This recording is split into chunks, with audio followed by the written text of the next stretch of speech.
అదే RTV app వార్తల్ని క్షణాల్లో చదివే అవకాశం ఉంటుంది. ఒక న్యూస్ పేపర్, ఒక టెలివిజన్ ఛానల్ మీ చేతుల్లో ఎప్పుడూ ఉంటాయి.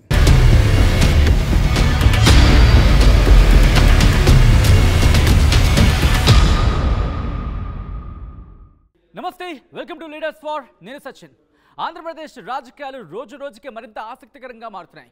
ముఖ్యంగా ఎన్నికల తేదీ దగ్గర పడుతున్న వేళ నియోజకవర్గాల్లో ఆ వేడి మరింత రాజుకుంటోంది.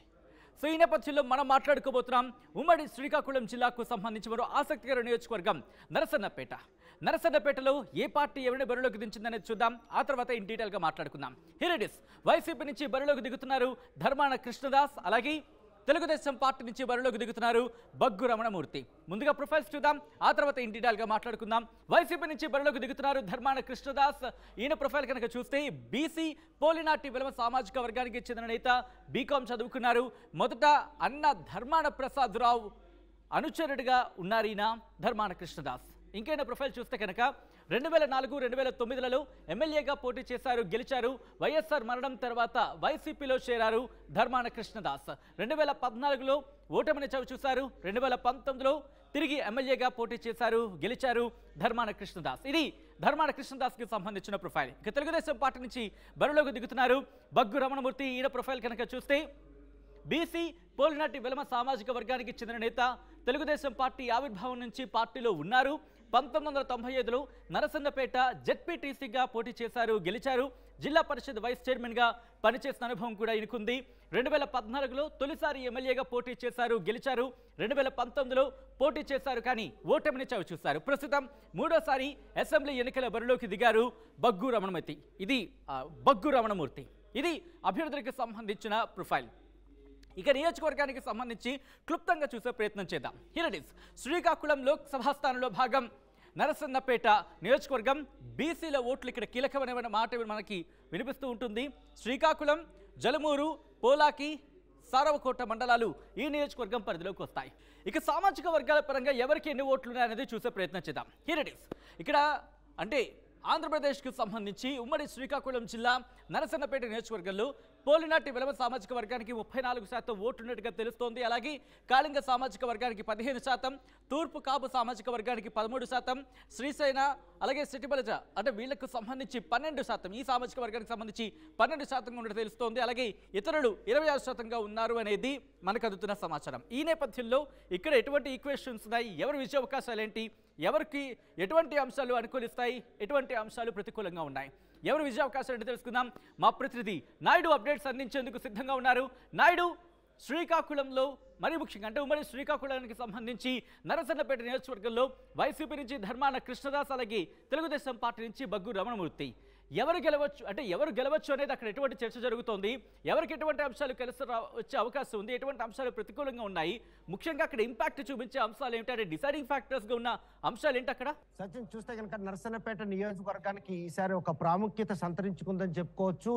ఎవరైతే బరిలో ఉన్నట్టు వైసీపీ అభ్యర్థి ధర్మాన కృష్ణదాస్తో పాటు బగ్గు రమణమూర్తి ఇద్దరు కూడాను ముచ్చటగా మూడోసారి తలబడుతున్నారు. ఆ నియోజకవర్గం నుండి ధర్మాన కృష్ణదాస్ అంటే ధర్మాన ప్రసాద్ సోదరుడు 2004లో ప్రత్యక్ష రాజకీయాల్లోకి వచ్చి ఘన విజయం సాధించిన అనంతరం 2009 ఎన్నికల్లో కూడా రెండోసారి కూడా విజయం సాధించారు. 2011లో వైసీపీ పార్టీ ఆవిర్భవించిన తర్వాత ఆ పార్టీలోకి కాంగ్రెస్ పార్టీ అభ్యర్థిగా ఎమ్మెల్యేగా ఉంటూ రాజీనామా చేసి వైసీపీ పార్టీలోకి వెళ్ళినటువంటి మొట్టమొదటి ఎమ్మెల్యేగా ఆయనకు ఒక చరిత్ర ఉంది. మరోవైపు కాంగ్రెస్ పార్టీకి, వైఎస్ఆర్ కాంగ్రెస్ పార్టీకి ఆయనకు ఉన్నటువంటి అవినాభావ సంబంధాల నేపథ్యంలో 2011 ఉప ఎన్నికల్లో కూడా ఆయన ఘన విజయం సాధించడం జరిగింది. 2014 ఎన్నికల్లో మాత్రం బగ్గు రమణమూర్తి అంటే 2011 ఎన్నికల్లో టీడీపీ కనుమరుగవుతున్న తరుణంలో బగ్గు రమణమూర్తి జిల్లా పరిషత్ చైర్మన్ గా ఉన్న నేపథ్యంలో ఆయన మాత్రం టీడీపీని వైభవం తెచ్చేందుకు ఆయన చేసిన ప్రయత్నం వల్ల 2014లో ఆయనకి టికెట్ వరించింది. టీడీపీ పార్టీ నుండి పోటీ చేసినటువంటి బగ్గు రమణమూర్తి 2014 ఎన్నికల్లో ధర్మాన కృష్ణదాస్ ను ఓడించి ఆయన అసెంబ్లీకి అడుగుపెట్టారు. ఇకపోతే 2019లో మాత్రం ఏదైతే వైసీపీ పార్టీ ఉంది, వైసీపీ పార్టీ నుండి మళ్ళీ ధర్మాన కృష్ణదాస్, బగ్గు రమణమూర్తి ఇద్దరే తలపడ్డారు. పోతే ఈ 2024లో మళ్ళీ వారిద్దరే చిరకాల ప్రత్యర్థులు ఈ రోజు అభ్యర్థులు నిలడం. ఈ నియోజకవర్గంలో ఉంటే జలమూరు, సారవకోట, పోలాకి, నరసన్నపేట ఈ 4 మండలాల్లో పోలినాటి వెలమ ఓటర్లు ఎక్కువ మంది ఉంటారు. రెండో డిసైడ్ ఫ్యాక్టర్లు ఎవరైనా ఉన్నారంటే వాళ్ళు కాళింగ సామాజిక వర్గం. ప్రస్తుతం మాత్రం ధర్మాన కృష్ణదాస్ కు వ్యతిరేక పవనాలు వీస్తున్నటువంటి పరిణామాలు చోటు చేసుకున్నాయి. ఈ 5 ఏళ్లలో పూర్తిగా కుటుంబ పాలనకే పరిమితం అవడంతో ఈ రోజు సారవకోట నుంచి కావచ్చు, పోలాకి నుంచి కావచ్చు, సెకండ్ క్యాడర్కి సంబంధించినటువంటి కూర్మనాయుడు, అదేవిధంగా డోల జగన్, మరోవైపు భూషణం, వీళ్ళందరూ కూడాను ఆయన ప్రతిక్రియిస్తూ ఇటీవలనే టీడీపీ అంటే వైసీపీ పార్టీలో 5 ఏళ్లుగా ఉంటూ ఇటీవలే వైసీపీ పార్టీని విడిచి టీడీపీ పార్టీలో చేరడం జరిగింది. కాకపోతే బొగ్గు రావణ విషయంకి వచ్చేసరికి అక్కడ టీడీపీ నుండి కూటమిలో భాగంగా జనసేన గాని బీజేపీ గాని టికెట్ ఆశించిపోయినప్పుడు కూడాను మొదటి జాబితాలో ఆయన పేరు రాకపోవడంతో మాత్రం టీడీపీ శ్రేణిలో కొంత అనిశ్చితి నెలకొనే పరిస్థితి ఉంది.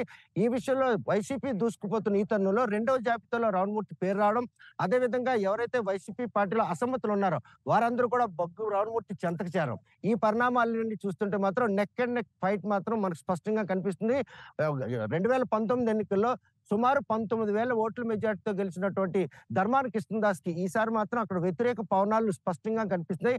ఆ పార్టీకి సంబంధించినటువంటి జెడ్పీటీసీ కేడర్ లో ఉన్నటువంటి కూర్మనాయుడు ఎవరైతే ఉన్నారో ఆయన కీలక పాత్ర పోషిస్తున్నారు.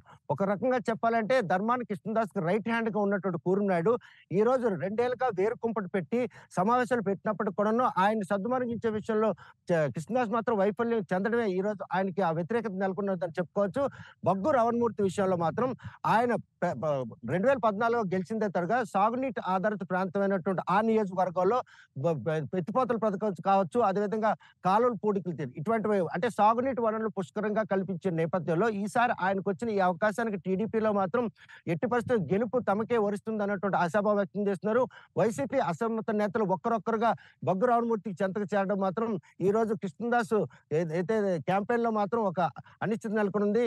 వీరిద్దరు మాత్రం ఒక కంటెస్ట్ ఫైట్ నడిచే అవకాశాలు ఇప్పుడు స్పష్టంగా ఇప్పుడున్న పరిణామాల నేపథ్యంలో బొగ్గు రావణమూర్తికి రెండో జాబితాలో టికెట్ రావడం ఒక మైనస్ తప్ప వైసీపీకి సంబంధించినటువంటి సెకండ్ క్యాడర్ అంతా బొగ్గు రావణమూర్తి చెంతకు చేరడం, వైసీపీని విడిచి టీడీపీకి చేరడం మాత్రం ఈ రోజు టీడీపీకి అనుకూలంగా ఉందని చెప్పేసి ఆ శ్రేణులు భావిస్తున్నారు. మరి ఇటువంటి పరిణామాలు చోటు చేసుకున్న నేపథ్యంలో 2024లో నరసన్నపేట మాత్రం నెక్ అండ్ నెక్ ఫైట్ ఉంటుంది. ఎడ్జ్ లో గనక ఏమనుంటే టీడీపీకి గెలిపే అవకాశాలు, ఎందుకంటే ఇప్పుడు ఉమ్మడి జాబితాలో భాగంగా బీజేపీ జనసేన రెండు కలిసే తో పాటు వైసీపీకి సంబంధించిన మెయిన్ క్యాడర్ కూడాను టీడీపీలో చేరింది.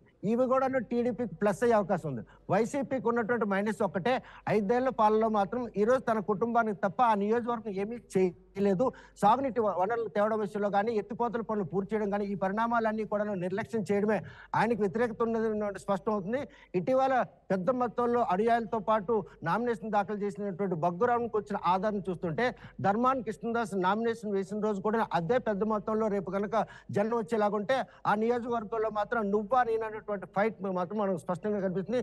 ఇటువంటి తనలో 2024లో రెండవసారి అసెంబ్లీలోకి రావణమూర్తి అడుగు పెడతారా లేకపోతే 5వసారి అసెంబ్లీలోకి కృష్ణదాస్ అడుగు పెడతారా అన్న విషయం వేచి చూడాల్సిందే. Right Naidu, thanks for the update. So మొత్తంగా అయితే మాత్రం నరసన్నపేటలో ఏం జరగబోతోంది, నరసన్నపేటలో ఎవరు విజయ ఢంకా మోగించబోతున్నారనే అంశానికి సంబంధించి మాత్రం ఆ ఉత్కంఠ కొనసాగుతోంది. మే 11 ప్రజలు డిసైడ్ చేయబోతున్నారు ఎవరిని తమ ఎమ్మెల్యేగా అసెంబ్లీకి పంపించాలనేది. ఫలితాలు జూన్ 4న రాబోతున్నాయి.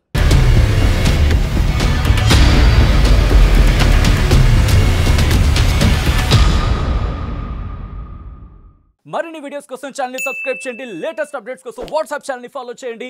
అండ్ లింక్ డిస్క్రిప్షన్ లో ఉంది.